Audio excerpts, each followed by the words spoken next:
All right, everyone. Weekend na naman, no? So welcome to another episode of Grumperiodicals, our weekly news highlights video. If you don't know what we do here yet, ang ginagawa ko is I go over a few news items that I personally found interesting. They may or may not have had a great effects sa market, but it piqued my interest, no? Also, I take this opportunity, parang kwentuhan ko na rin with you guys. Kamusta na? What have you been doing this week? What trades did you take? Diba? Meron ba kayong mga balita na nasagap nyo that you personally found interesting na baka hindi ko nasabi dito? Please feel free na makipagkwentuhan sa akin in the comments section below. No? Now, before we start, as always, we give credit where credit is due. Yung mga pinag-uusapan po natin dito ay nakuha ko sa mga Inquirer, Bilyonaryo, Mercado Barkada, Twitter, and so on. No?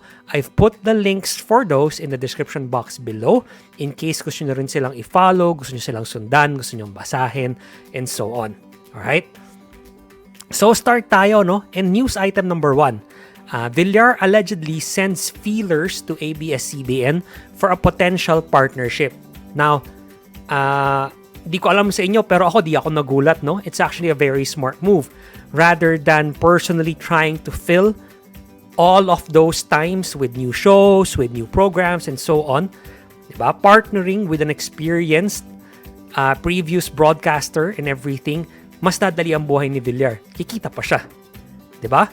So, hindi siya agulat-gulat, and because of this, nag-spike up ng konti yung presyo ng ABS-CBN, but medyo nag-die down na ulit. Not die down na bumaksak, pero medyo, kumbaga, hindi tumuloy. 'Di ba? Hindi siya lumipad sobra. Tumaas siya, yes, pero nag-start na siya ulit mag-sideways ng konti, mag-consolidate ng konti, no?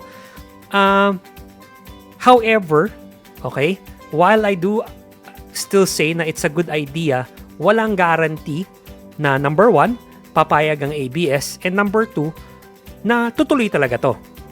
Everything can still fall apart kasi syempre maraming negotiations yan along the way. Hindi lang naman yun basta, sige, shake hands tayo, lagyan mo ako ng mga programa. Maraming pag-uusapan yan. I'm sure na maraming nuts and bolts na involved bago makabuo ng ganitong klaseng deal. No? So, it will be interesting to see how this develops. Ano yung mag-shape up, kung mag-shape up man.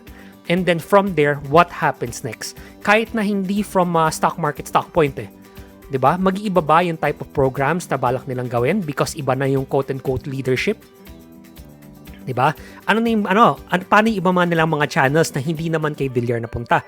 Like yung napunta kay Pastor Kiboloy, no? And so on. So, ongoing development that I personally find interesting. If again a bit shady ng konti yung overall na pangyayari, but still let's see what happens moving forward, no? I hope na this is to start na kumbaga yung vindication or yung Phoenix rising up story ulit ng ABS-CBN. Right?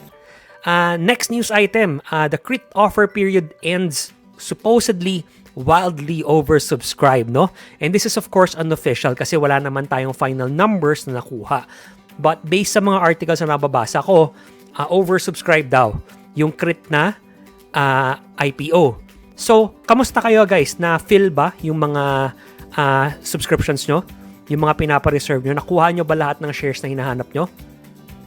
Ha? Let me know in the comment section below, no? I'm personally curious. Talaga nga bang ganun siya ka, quote-unquote, wildly oversubscribed? Kasi nga, di ba, tinaasan pa nila yung maximum number of shares na pwede mong i-reserve via PSEEC, di ba? Normally, hindi ganun eh. So, may viewer tayo na nag-comment na ginawa raw nila sa MREIT to, na mataas din yung number of shares na pwede ipa-reserve. Personally, hindi ko na-experience yun, hindi ko nakita, no? So, I can't attest na it's 100% accurate. Pero, naniniwala naman ako doon sa nagsabi. So, I guess hindi na to outlier, but still, medyo nakakagulat pa rin na inalaw nila na ganong kalaki sa PSEEC, and still, supposedly, wildly oversubscribed tong CREIT. Talagang hot na hot yung renewable energy, I guess. So, let's see what CREIT does when it opens next week. Okay, sa February 17, if I'm not mistaken, no? News item number 3. House intends to launch a Re-IPO or FOO pending SEC approval. Kaya to biglang pumitik kasi nagkaroon ng balita na baka mag-FOO sila. Tapos yung price up to 18.99. Di ko alam bakit may bitin na 1 cent. No? But up to 18.99.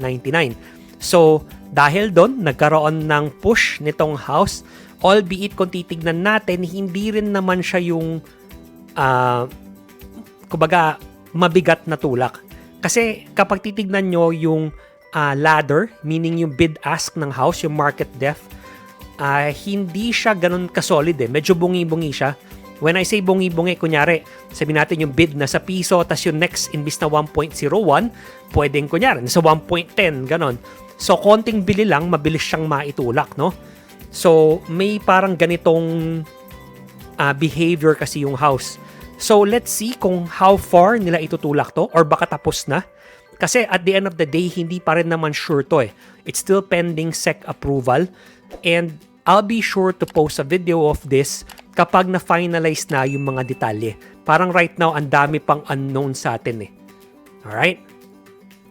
News item number 4, and this was very interesting.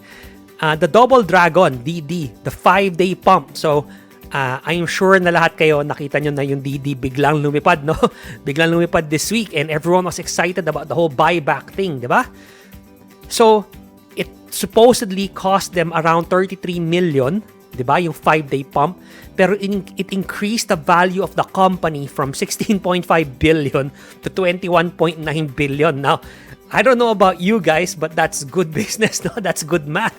So, gumastos akong 33 million pero kumita ako ng 5 point something billion. Pero syempre, valuation-wise lang yun. Hindi naman ibig sabihin na purely liquid yun, no? So, it's interesting. And then, normally kasi, sa mga ganitong buybacks, hindi naman yan one-time, big-time eh. Diba? Nataon in this particular instance, sunod-sunod, no? Yung pagbili, sunod-sunod kaya na-pump. Pero if you look back historically, makikita nyo na hindi naman yung ganon. Kasi syempre, gusto rin naman ng company mabili yung stocks nila sa mga buyback ng mas mura. In the case of DD, hinintay talaga nilang bumaksak bago sila bumili, di ba? They could have bought this much higher before, pero they didn't. They waited. Hanggang ngayon, yun nga, bumaba. Tapos yun nga, nagkaroon tayong 5-day pump. Alright? So, what happens from now remains to be seen. From a purely technical standpoint, umabot na tayo sa area of resistance, no? So, whether or not we pull back from there, and how deep that pullback may be if it should occur remains to be seen. Pero I just found it interesting na kaya nilang ipump ng ganon, tas ganong kalaki yung difference sa valuation ng company at the end of the day. Diba? Maaaring mahina lang talaga ako sa fundamentals, mahina lang talaga ako sa math, mahina lang talaga ako sa negosyo, but I just found it very, very intriguing. Diba? I found it partly amusing in the sense of, wow, ang galing diba? So, that's why this news item is here in our Grumperiodicals video today, no? And then finally, news item number 5, the Bank of Commerce IPO will be the next upcoming IPO after CREIT. Unlike last year, na tuloy-tuloy talaga tayo, parang linggo-linggo na lang meron, no? At least ngayon, may konti tayong pahinga. I think it starts around March 7, if I'm not mistaken. I could, don't quote me on that, I could be forgetting the date. But meron tayong konting pahinga in between yung CREIT na IPO and then yung paglabas ng offer period ng BOC, no? We already have a video on BOC sa mga initial details nila. But as soon as maglabas ng mga mas final pa ng mga detalye dito sa Bank of Commerce, I'll be sure to release an update video para sa kanya. Diba? Now, dahil nag-oversubscribe tong CREIT, does that mean kaya na tataas din yung tingin ng tao sa BOC, lalo na kung maging maganda yung performance ng CREIT? Never mind na so far yung HTI, diba, hindi ganun aganda yung performance, FCG, hindi ganun aganda yung performance. How will people view tong Bank of Commerce? Diba? I think lang don't quote me on this. Kumbaga, don't take it to the bank. Okay? I think na if maging maganda ang performance ng CREIT, then highly likely, mas mamatahin ng tao tong Bank of Commerce. Pero, kung yung CREIT hindi maganda yung performance early on, despite the fact na hindi naman dapat siya galawan ng typical IPO, kasi nga REIT siya, meaning it's a dividend play. Mas long-term yung dating, more so than yung mga typical IPO sa tinitrade natin, no? But I think na if maging maganda ang resulta ng CREIT, kahit na hindi ganun katindi yung naging galawan nitong HTI, nitong FCG, at least so far, as of the recording of this video, then mas mamatahin ng tao tong Bank of Commerce. Tsaka usually, napapansin ko, mas maganda ang tingin ng tao. Parang, kumbaga mas mabango kapag bangko, mas maganda yung tingin. Kasi syempre, nandun yung pera eh. Nandun yung pera eh. Doon nakadeposit, doon nandun lahat eh. So parang yung conception ng public na, oh, okay tong company na to, it can move forward, it's good, madali eh. Plus, since bangko, it's everywhere. Parang maglakad ka sa labas, halos every corner, di ba? May nakikita kang BDO, BPI, same thing, no? So, mas mabilis siyang tumatak sa utak ng mga tao. So, let's see, pagdating ng panahon, how this Bank of Commerce IPO will do. Alright? So, guys, ang quote natin for this week is from Rolf Dobelli, and it says, "News is to the mind what sugar is to the body." Now, we all know that tons and tons of sugar is obviously not good for us for a multitude of reasons, no? So, ganun din tayo sa balita. Huwag po natin isagap lahat, piliin din natin yung mga inaalala natin, piliin din natin yung mga binabasa natin, piliin din natin yung mga, alam mo yun, mga nakaka-apekto sa atin. Kasi at the end of the day, yun nga, maraming nangyayari na hindi natin nalalaman kasi hindi sila yung mabenta. Diba? Maraming magandang nangyayari sa mundo na hindi umaabot sa atin because hindi sila yung kiniklik eh. Hindi sila yung pinapansin ng mga tao eh. That's why dito sa Grumperiodicals, hanggat kaya, I try to find news items na at the very least, mas positive, diba? Or kung hindi man super positive, at least may konting amusement na involved.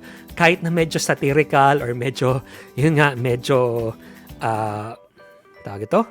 Critical minsan, at least, di ba, nahahanapan natin ng konting positive. Yes, we still have to talk about yung mga bad stuff na nangyayari, but let's not make it the prevailing factor that dictates our minds, that dictates our lives.